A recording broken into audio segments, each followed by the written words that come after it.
السلام علیکم ناظرین حضرات، چینل کو ابھی سبسکرائب نہیں کیا ہے تو چینل کو سبسکرائب کر لیجئے، ساتھ میں بیل آئیکن ضرور دبا دیجئے تاکہ آنے والی ویڈیو کی نوٹیفیکیشن آپ کو ملتی رہے۔ لیکن میں نے بہت غور کیا کہ اس وقت سب سے بڑا پرابلم امت مسلمہ کا کیا ہے، اور غور کرنے کے بعد جس نتیجے پر پہنچا ہوں وہ نتیجہ یہ ہے کہ اس وقت پوری توانائی اس بات پر خرچ کرنی چاہیے میری سوچ کے مطابق کہ مسلمان جیے بھی تو ایمان پر اور مرے بھی تو ایمان پر۔ اگر ہم نے اپنی قوم کو ایمان کی اہمیت نہیں بتائی اور ایمان کے سلسلے میں اپنی قوم کی رہنمائی نہیں کی تو میرے پیارے آقا صلی اللہ تعالی علیہ وسلم کے پیارے دیوانوں، اللہ خیر فرمائے، نہ جانے یہ قوم کس دلدل میں جا کر کے گرے، کچھ کہا نہیں جا سکتا۔ حالات ایسے بن چکے ہیں کہ اب تو لوگ کمپرومائز کرنے لگ گئے، ایمان جا رہا ہے پھر بھی کمپرومائز، اور ایسے کلمات اب مسلمان اپنی زبان سے نکالنے لگ گئے کہ جن کلمات کو نکالنے کے لیے پہلے روح کانپتی تھی، لیکن اب مسلمان بے دھڑک یہ کہتا ہوا نظر آتا ہے۔ ایسی سچویشن میں ہم اگر قرآن کی رہنمائی حاصل کریں اور رسول رحمت صلی اللہ علیہ وسلم کی رہنمائی کو حاصل کریں تو بہت ساری چیزیں ہمیں سمجھ میں آتی ہیں۔ انہی چیزوں میں سے آج میں نے ایک قرآنی دعا کا انتخاب کیا ہے،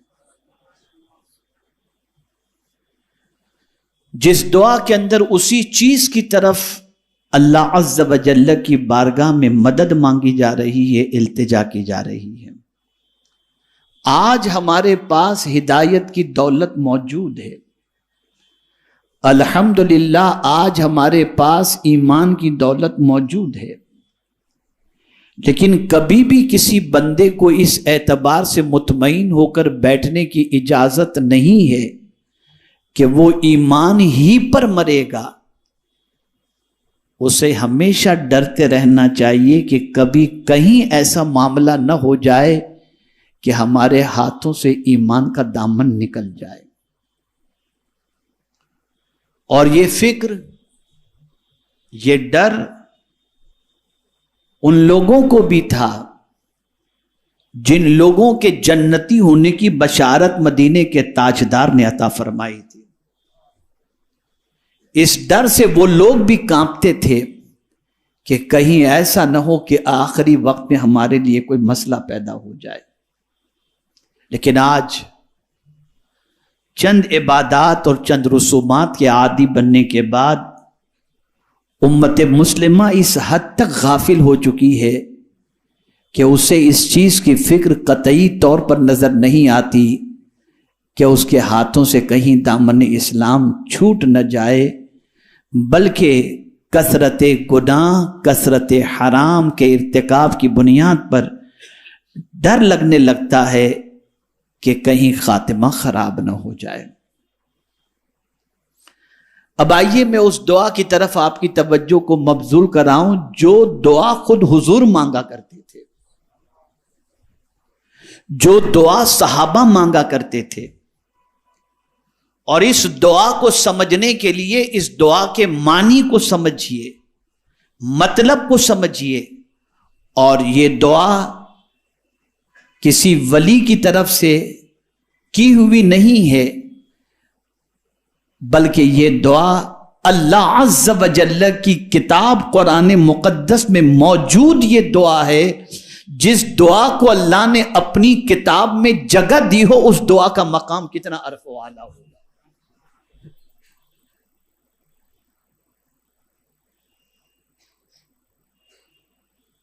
دعا کا آغاز ہوتا ہے ربنا،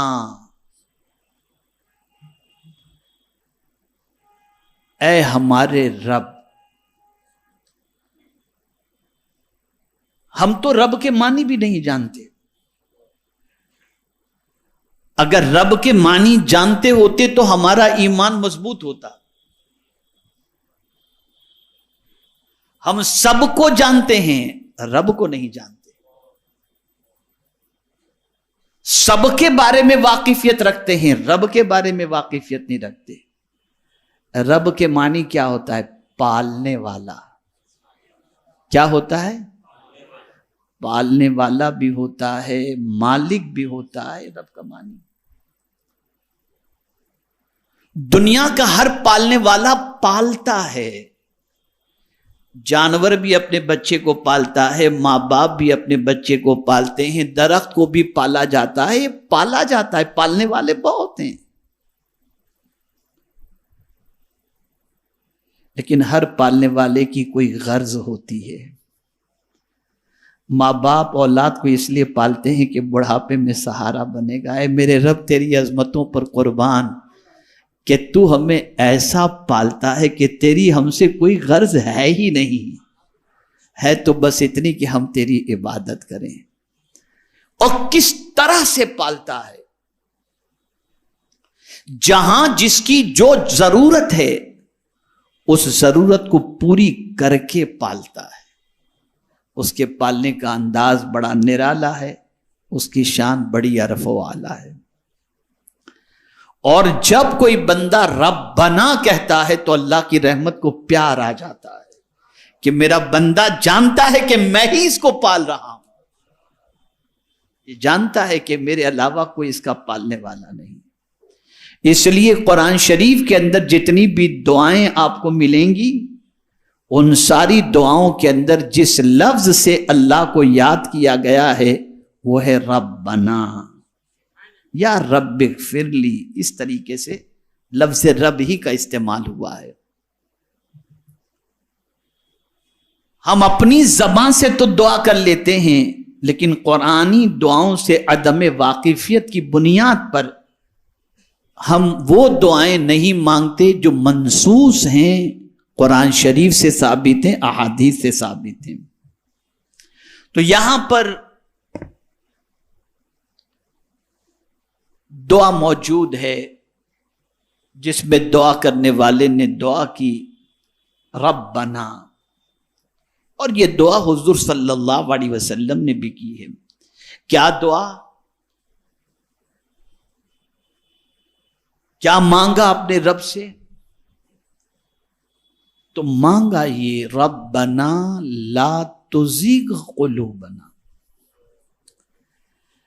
اے ہمارے رب دل ٹیڑے نہ کر. یہ دل جو ہے نا، دل ٹیڑے نہ کر بعد اس کے کہ تو نے ہمیں ہدایت دی. اے اللہ تو نے جو ہمیں ہدایت عطا فرما دی نا، اب اس ہدایت کے بعد ہمارے دل کو ٹیڑا نہ کرنا. یہاں زیغ سے مراد مفسرین گمراہ بھی لیتے ہیں کہ اے اللہ جب تو نے ہمیں ہدایت کی دولت عطا فرما دی تو ہمیں اب تو گمراہ نہ کرنا.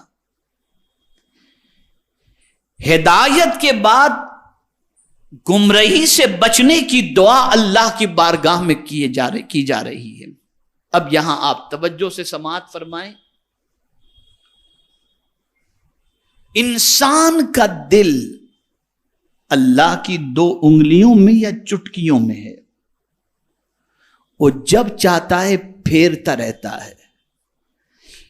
قلب کو قلب اسی لیے کہتے ہیں کہ وہ اس ایک حالت میں نہیں رہتا، اس کی حالت بدلتی رہتی ہے. کبھی آپ دیکھیں گے کہ آپ کا دل بہت نیکی کرنے کا ہوگا، اور کبھی آپ دیکھیں گے کہ آپ کا دل بہت گناہ کرنے کو چاہے گا.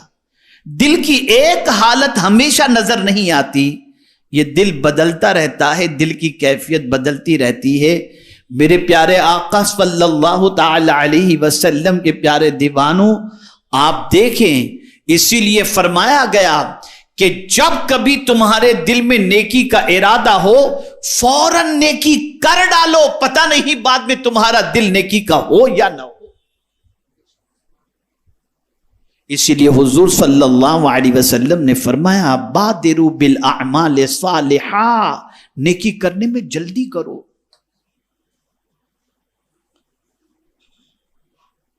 میرے پیارے آقا صلی اللہ تعالی علیہ وسلم کے پیارے دیوانوں، حدیث مبارکہ میں آقا کریم صلی اللہ علیہ وسلم کے ارشاد کا مفہوم موجود ہے۔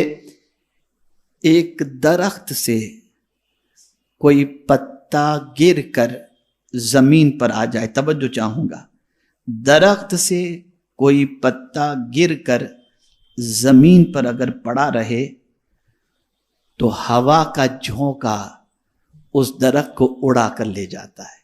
ہوتا یہ نہیں ہوتا؟ جواب دیں اگر میری بات سمجھتے ہیں۔ ایسا جواب دیں میں سمجھوں کہ آپ سر ہی نہیں ہلا رہے، زبان بھی ہلا رہے ہیں، سمجھ میں آ رہی ہے بات، ہے نا؟ درخت کے پتے کی طاقت کیا ہے؟ ایک ہوا کا جھونکا آیا تو کبھی ادھر کبھی ادھر، کبھی پلٹ رہا ہے، کبھی یوں ہو رہا ہے، کبھی وہ ہو رہا ہے۔ فرمایا گیا تمہارا دل بھی ایک درخت کے پتے جیسا ہے، جب چاہتا ہے مولا اسے گھماتا رہتا ہے۔ اے رسول اعظم صلی اللہ تعالی علیہ وسلم کے دیوانوں، اسی لیے رسول اعظم صلی اللہ تعالی علیہ وسلم اللہ کی بارگاہ میں دعا کیا کرتے تھے، اللہم ثبت قلبی علی دینک، اے اللہ میرے دل کو اس دین پر قائم رکھنا۔ یہ حضور کی دعا، اس لیے کہ انسان کے لیے سب سے بڑی دولت یہ ہے کہ انسان اس دنیا سے جائے تو اس کا خاتمہ ایمان پر ہو۔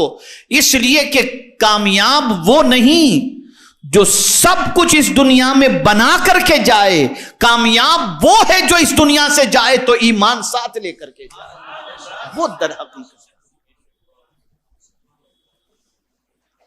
تو دعا ہے اے رب ہمارے دل ٹیڑے نہ کر بعد اس کے کہ تو نے ہمیں ہدایت دی۔ ہدایت بہت بڑی دولت ہے، اور یہ بات بھی یاد رکھیں، اللہ جسے ہدایت دے اسی کو ہدایت ملتی ہے۔ اللہ جسے ہدایت دے، اور وہ جب ہدایت دینے پر آتا ہے تو کبھی کبھی ایسے کو بھی ہدایت دے دیتا ہے کہ آدمی کی عقل دنگ رہ جاتی ہے کہ کیا یہ بھی سیدھے راستے پر چلنے والا ہو سکتا ہے۔ اب یہاں میں آپ کو سب سے پہلے یہ بتا دوں کہ اللہ کی رحمت کو جوش میں اگر لانا ہے تو کس طرح سے اللہ کو پکارا جائے۔ اگر ہم یہ چاہتے ہیں کہ اللہ کی رحمت جوش میں آ جائے، جیسے کبھی کبھی یہ سمجھنے کے لیے اور سمجھانے کے لیے میرا رب ساری تمثیل سے پاک ہے، بچہ اپنی ماں سے کوئی بات منوانا چاہتا ہے تو پہلے گڑ گڑاتا ہے، ماں دے دے پلیز، ماں دے دے، ماں تیری مہربانی ہوگی، ماں مجھے دے دے، گڑ گڑاتا ہے، ٹھیک ہے نا؟ اور پھر بھی ماں کا پیار جوش نہیں دکھاتا تو پھر وہ تھک کے رونا شروع کر دیتا ہے۔ جہاں اس کی آنکھ سے آنسو نکلتے ہیں کہ ماں کا دل موم ہو جاتا، اچھا بیٹے چلے، رو مت، تو چپ ہو جا، چل لے لے۔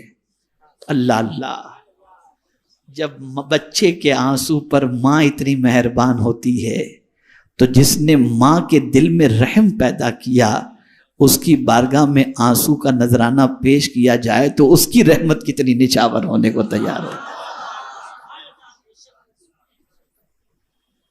تو اللہ کی رحمت کو جوش میں لانے کے لیے تین چیزیں ہیں۔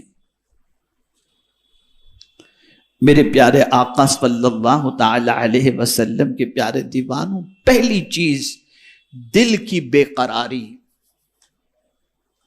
آپ کے دل میں بے قراری ہو، بے چینی ہو۔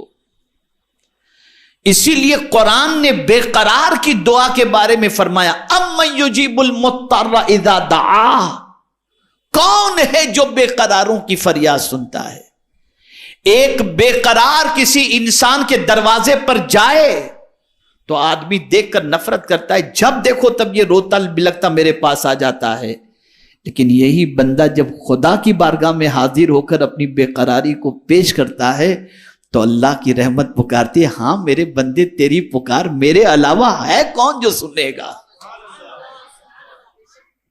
تو اس کی بارگاہ کے اندر بے قراری ہونی چاہیے، اضطراب ہونا چاہیے، بے چینی ہونی چاہیے.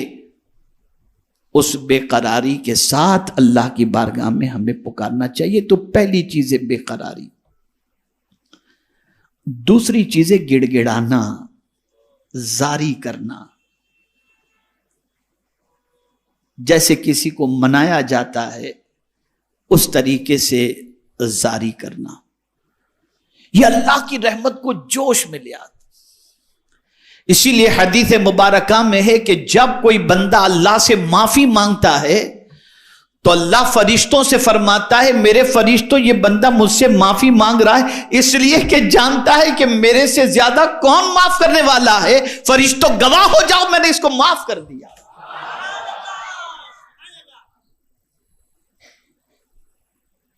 تو جب بھی خدا سے مانگو نا تو گڑ گڑا کے مانگو، اس کی رحمت کو جوش آ جائے گا.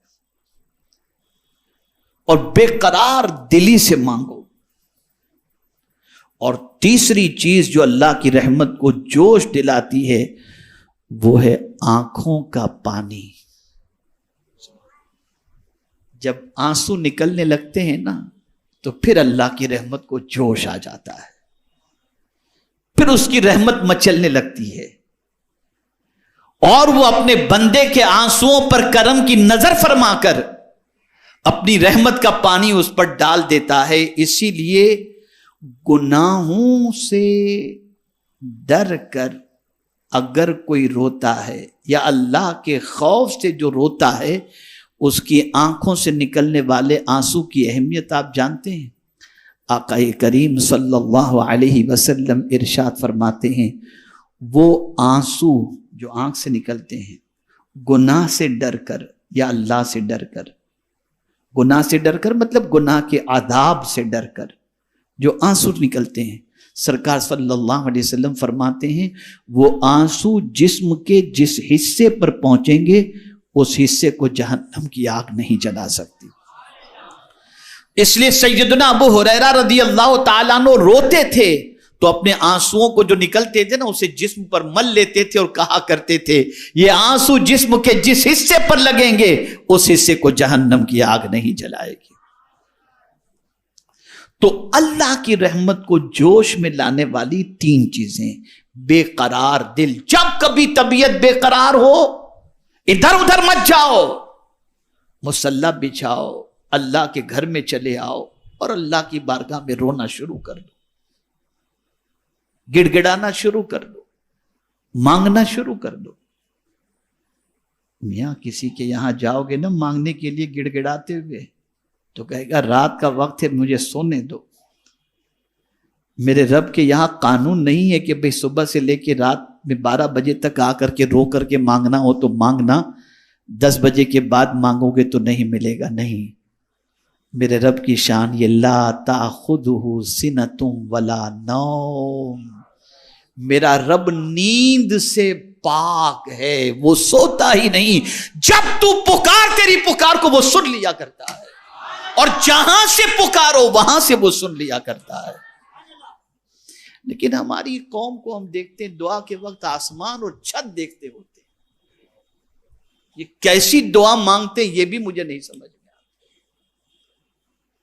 کاروبار کریں گے تو سیلس مین شپ کریں گے تو کسٹمر کی نگاہوں میں نگاہیں ڈال کر اس سے بات کریں گے پوری توجہ کے ساتھ جیب سے پیسہ نکالنے کے لیے کسٹمر کے.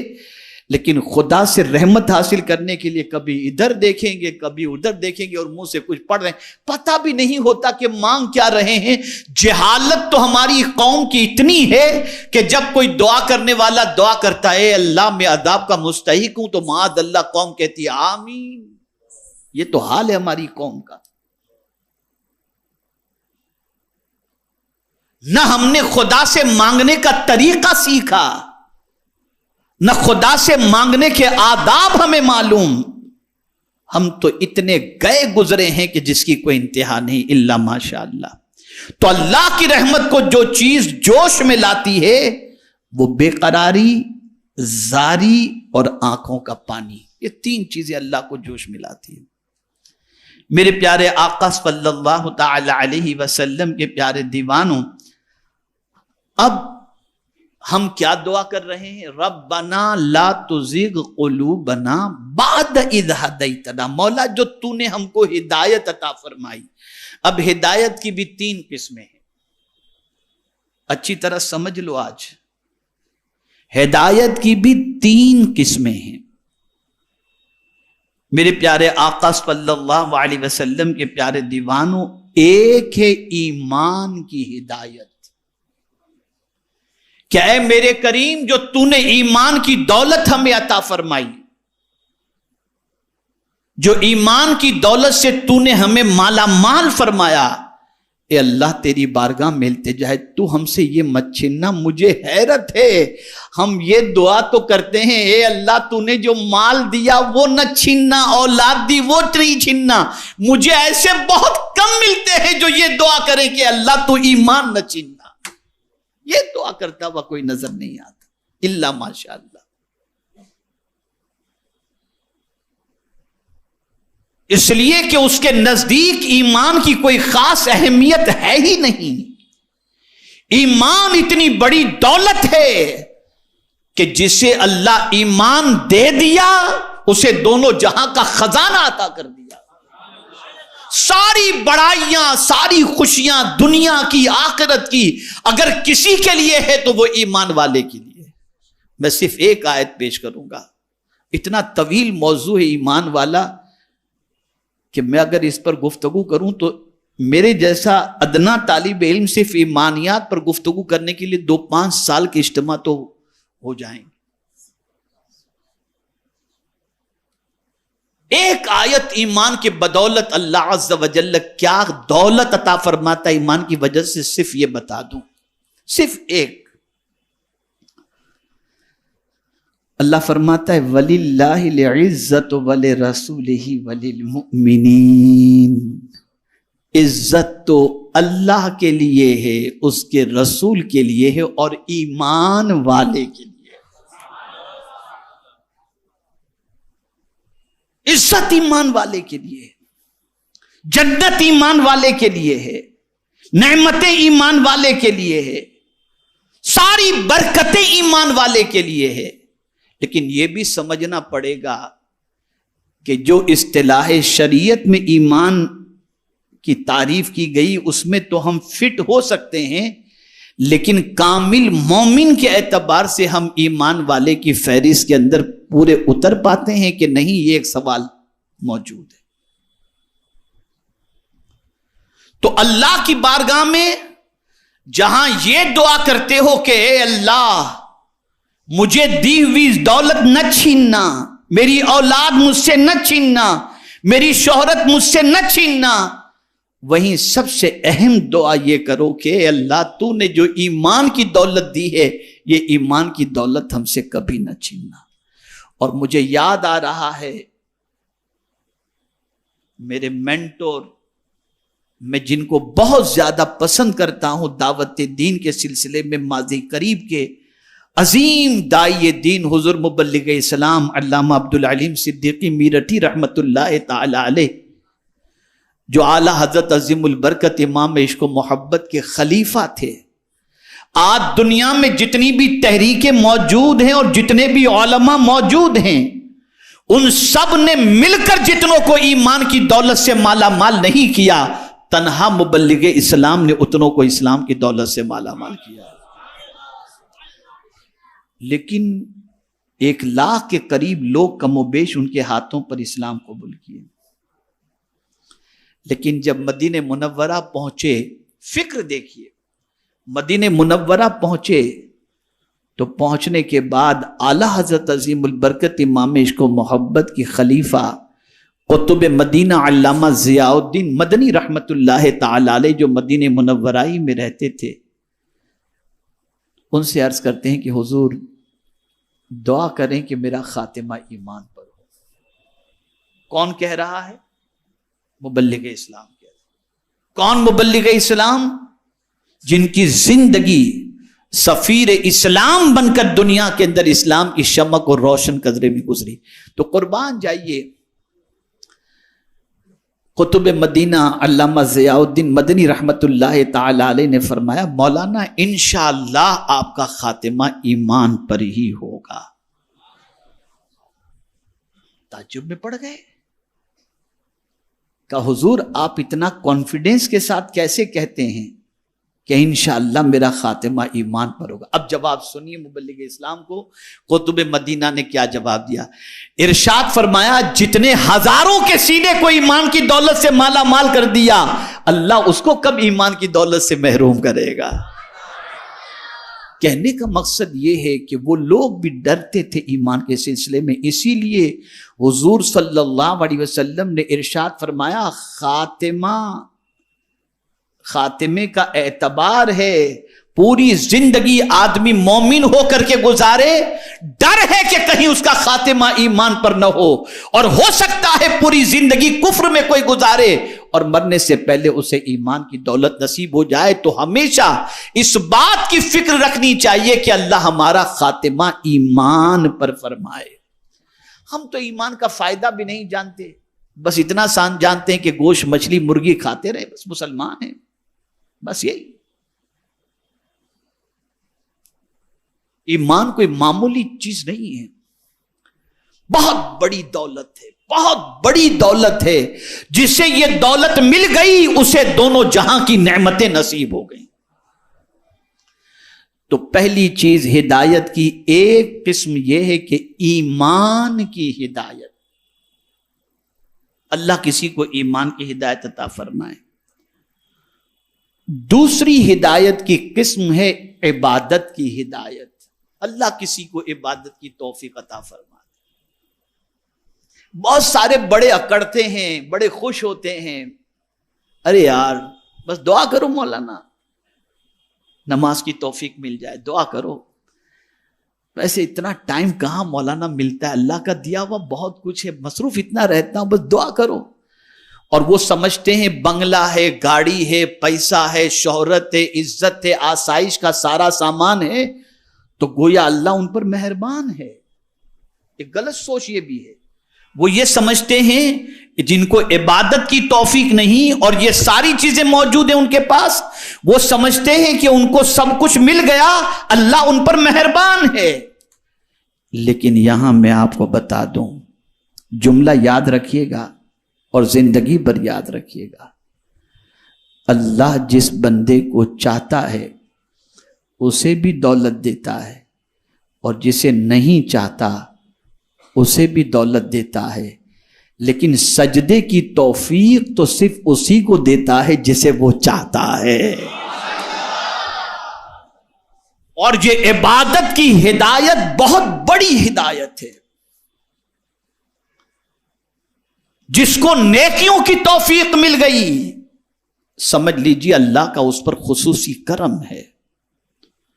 جسے عبادت کی توفیق مل گئی وہ سمجھ لے کہ اس پر اللہ کا خصوصی کرم ہے کہ اس نے اسے بندگی کا سلیقہ بھی عطا فرمایا اور بندگی کی توفیق. تو ہدایت سے ایک مراد عبادت کی ہدایت بھی ہے، اور ہدایت کے معنی راستہ دکھانا بھی ہے، راستہ چلانا بھی ہے. اور یہاں پر اگر کوئی یہ سمجھے کہ یہاں ہدایت سے مراد پہنچانا ہے، یہاں پہنچانا مراد نہیں، ایصال مراد نہیں ہے. اس لیے کہ جب ایک بار خدا کسی کو پہنچا دیا تو پھر ظاہر سی بات ہے کہ وہ تو پہنچ چکا ہے، پھر اب وہ نہیں. لیکن اللہ عز و جل یہاں راستہ دکھاتا ہے، راستہ چلاتا ہے. ہدایت سے مراد دکھانا بھی اور چلانا بھی ہے. لیکن زیادہ تر اہدنا الصراط المستقیم کے حوالے سے خود اعلیٰ حضرت عظیم البرکت نے جو ترجمہ کیا وہ یہی ہے، اے اللہ ہم کو سیدھے راستے پر چلانے کی بات. اور چل وہی سکتا ہے. غور سے سنیے گا، اس جملے کو یاد رکھیے گا دل و دماغ کے اندر، چل وہی سکتا ہے جسے خدا چلائے، اپنی مرضی سے نہیں۔ اسی لیے سورہ فاتحہ میں اس دعا سے پہلے مدد مانگنے کا حکم ہے، ایاک نعبد و ایاک نستعین، ہم تیری ہی عبادت کریں اور تیری ہی عبادت کریں اور تجھی سے مدد مانگتے ہیں، اور اس کے بعد اہدنا الصراط المستقیم، مولا تجھ سے مدد مانگ رہے ہیں کہ ہم کو سیدھے راستے پر چلا۔ اس کی مدد جس کے شامل حال ہوگی وہی سیدھے راستے پر چلے گا، وہی سیدھے راستے پر، اور سیدھے راستے پر چلانا اس کا کام ہے۔ یہ بھی ایک بڑا تفصیلی موضوع ہے، کون سیدھے راستے پر چل سکتا ہے اور کون سیدھے راستے سے بہک سکتا ہے۔ قرآنی آیات کا انبار ہے، اس کے اوپر انبار لگا ہوا ہے، کون بھٹک سکتا ہے اور کون سیدھے راستے پر چل سکتا ہے۔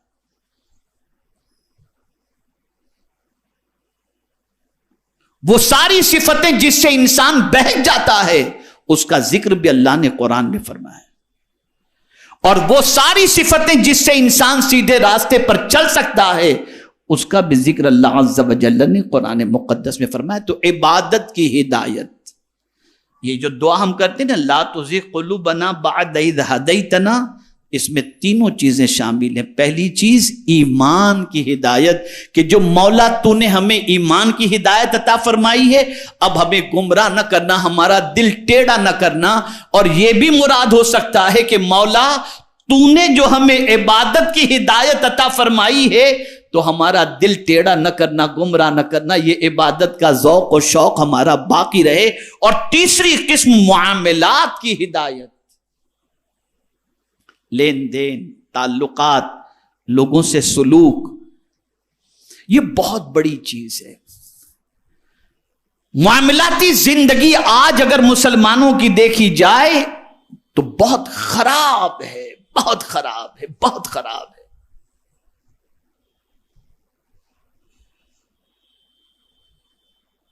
اس لیے فاروق اعظم رضی اللہ تعالی عنہ فرماتے تھے کہ کسی انسان کو پہچاننے کے لیے صوم و صلات کو نہیں، معاملات کو دیکھو کہ معاملات میں وہ کیسا ہے۔ تو اللہ اگر کسی کو معاملات درست کرنے کی ہدایت عطا فرما دے، مثال کے طور پر سچ بولنے کی، وعدے کی وفا کرنے کی، حسن خلق سے پیش آنے کی، اسی طریقے سے کسی کی خیانت سے بچنے کی، یہ ساری توفیق عطا فرما دے تو اللہ عز و جل کا اس بندے پر خصوصی کرم ہے۔ میرے پیارے آقا صلی اللہ تعالی علیہ وسلم کے پیارے دیوانوں، یاد رکھیں یہاں پر دعا اللہ کی بارگاہ میں جو کی جا رہی ہے، ربنا لا تزغ قلوبنا بعد اذ ہدیتنا، یہاں تک پہنچ گئے نا۔ اے اللہ، اے ہمارے پالنے والے، اے ہمارے رب، دل ٹیڑے نہ کر بعد اس کے کہ تو نے ہمیں ہدایت دی۔ اور پھر کیا دعا کی جاتی ہے؟ وَهَبْ لَنَا مِن لَّدُنْكَ رَحْمَةً، اور ہمیں اپنے پاس سے رحمت، اور ہمیں اپنے پاس سے رحمت عطا فرما۔ مراد یہ حب لنا، ہبا، ہبا کے معنی کیا ہوتا ہے؟ دینا، گفٹ کے معنی میں ہوتا ہے، کسی کو دے دینا۔ دینے کے دو طریقے ہیں یا تین طریقے ہیں۔ کوئی پیسہ دے، آپ اس کے عوض میں کوئی چیز دیں، سمجھ رہے نا میری بات؟ کوئی پیسہ دے، اس کے عوض میں کوئی چیز آپ دیں، یہ بیع و شرع کے معاملے میں ہو گیا، لینا دینا، لے بھی رہے ہیں دے بھی رہے ہیں۔ لیکن ہیبا کے معنی کیا ہوتا ہے جانتے ہیں؟ ہیبا کے معنی یہ ہوتا ہے بغیر معاوضے کے کچھ دینا، لینا کچھ بھی نہیں، بغیر کسی معاوضے کے دینا۔ تو بندہ اللہ سے کہہ رہا ہے ربنا ہب لنا من لدنک رحمہ، ہمیں رحمت عطا فرما بغیر معاوضے کے، اس لیے کہ تو رحمان و رحیم ہے۔